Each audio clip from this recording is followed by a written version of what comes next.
Permisa seri pemahaman Skriptura yang saya kasih di dalam Kristus Yesus, kita akan membahas seri SPS keempat yang mengambil tema Kitab Hagai. Pada bagian ke-16 ini kita akan membahas khotbah ketiga, secara khusus pasal 2 ayat 12 sampai dengan 15. Hagai pasal 2 ayat 12 sampai dengan 15 berbunyi demikian. Beginilah firman Tuhan semesta alam itu. Tanyakanlah pengajaran kepada para imam. Andai kata seseorang membawa daging kudus dalam punca bajunya, lalu dengan puncanya itu ia menyentuh roti, atau sesuatu masakan atau anggur, atau minyak, atau sesuatu yang dapat dimakan, menjadi kuduskah yang disentuh itu? Lalu para imam itu menjawab, katanya, tidak. Berkatalah pula Hagai, jika seseorang yang najis oleh mayat menyentuh semuanya ini, menjadi najiskah yang disentuh itu? Lalu para imam itu menjawab, katanya, tentu. Maka berbicaralah Hagai, katanya, begitu juga dengan umat ini dan dengan bangsa ini di hadapanku. Demikianlah firman Tuhan. Dan dengan segala yang dibuat tangan mereka dan yang dipersembahkan mereka di sana adalah najis. Pertanyaan retoris pertama adalah sebagai berikut. Andai kata seseorang membawa daging kudus dalam punca bajunya, lalu dengan puncanya itu ia menyentuh roti atau sesuatu masakan, atau anggur, atau minyak, atau sesuatu yang dapat dimakan, menjadi kuduskah yang disentuh itu? Pertanyaan ini adalah pertanyaan retoris bagi para imam, karena mereka pasti menjawab tidak. Maka para imam pun menjawabnya dengan tidak. Misalnya ada makanan yang najis. Meskipun yang najis itu disentuh oleh orang yang membawa daging yang kudus, maka tidak serta mereka makan makanan untuk menjadi kudus.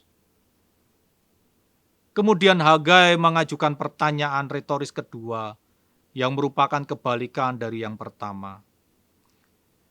Jika seseorang yang najis oleh mayat menyentuh semuanya ini, menjadi najiskah yang disentuh itu? Tentu saja para imam akan menjawab, tentu menjadi najis. Sesuatu yang najis jika menyentuh makanan yang kudus, maka makanan itu akan menjadi najis. Dua pertanyaan retoris ini merupakan sebuah idiom yang memiliki makna yang sama dengan peribahasa Indonesia demikian. Nila setitik rusak susu sebelanga. Idiom ini menggambarkan keadaan umat pada waktu itu. Beberapa penafsir menafsirkan ayat 15 dengan mengaitkan dengan orang-orang Samaria yang najis jika ikut pembangunan bait suci. Pola penafsiran ini tergolong sebagai gaya penafsiran yang eksklusif. Hagai sebagai pejuang pemurnian ras Israel, sehingga tercipta ras Israel asli. Namun, dari kata-kata Hagai di ayat 15 ini, maka sangat jelas Hagai menyapa umat Yahudi yang telah pulang dari pembuangan, yang ogah-ogahan membangun bait suci, yang hanya egois dengan mementingkan diri sendiri. Oleh karena mereka pada dasarnya adalah najis lewat perbuatan dan tingkah laku mereka, maka meski mereka membangun bait suci dengan ogah-ogahan, tetap pekerjaan pembangunan bait suci itu menjadi ternodai dengan kenajisan. Dikatakan oleh Tuhan bahwa segala yang dibuat tangan mereka dan yang dipersembahkan mereka di sana adalah najis.